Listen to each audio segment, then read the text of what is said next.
अस्सलामुअलैकुम, welcome to my channel. उम्मीद करती हूँ आप सब खैरियत से होंगे। आज हम बनाने जा रहे हैं बहुत ही मज़े की खीर।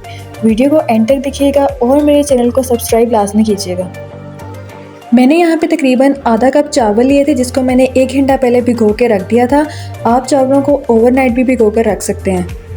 अगर आप चावल ओवरनाइट सोक करके रखेंगे तो आपको ब्लेंड करने की ज़रूरत नहीं पड़ेगी, वो हाथों से ही मैश हो जाएंगे। मैंने 1 घंटा पहले भिगो कर रखे थे, इसलिए मैं इसको हल्का सा ब्लेंड कर रही हूँ। चावलों का बिल्कुल पेस्ट नहीं बनाना, इसको दरदरा सा रखना है हमने, जैसे आप देख सकते हैं। यहाँ पे मैंने एक कढ़ाई ली है जिसमें मैंने तकरीबन 2.5 किलो दूध ऐड किया है। मैंने यहाँ पे तकरीबन इसमें 3 से 4 सब्ज़ इलायची भी ऐड की है। जैसे ही दूध को बॉयल आएगा, मैंने इसमें ऐड किए तकरीबन 1 पैकेट लजीजा खीर मिक्स का, क्योंकि मुझे इसका फ्लेवर बहुत अच्छा लगता है। साथ ही इसमें मैंने ब्लेंडेड चावल ऐड कर दिए।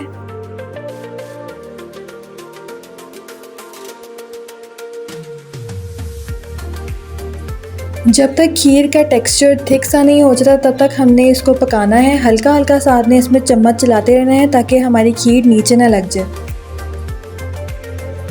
जैसे ही आपको लगे कि खीर थिक होने लग गई है, तब आप इसमें चीनी ऐड करें। मैंने यहाँ पे तकरीबन 1 कप चीनी का ऐड किया है। चीनी आप अपने हिसाब से एडजस्ट कर सकते हैं। चीनी इसलिए मैंने कम ऐड की है क्योंकि हमने जो लजीजा खीर मिक्स ली है उसमें भी चीनी होती है। अब मैंने इसमें मलाई ऐड की है, इसका बहुत ही अच्छा फ्लेवर आता है। अगर आपके पास हो तो ज़रूर ऐड करें। फ्लेम को ऑफ़ कर दिया है मैंने और आप देख सकते हैं कि हमारे कितने मज़े की खीर तैयार हुई है।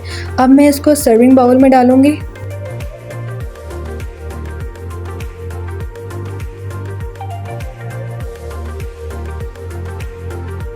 मैंने खीर को पिस्ते और बादाम से गार्निश किया है। आपके पास जो ड्राई फ्रूट अवेलेबल हो आप उसे गार्निशिंग कर सकते हैं।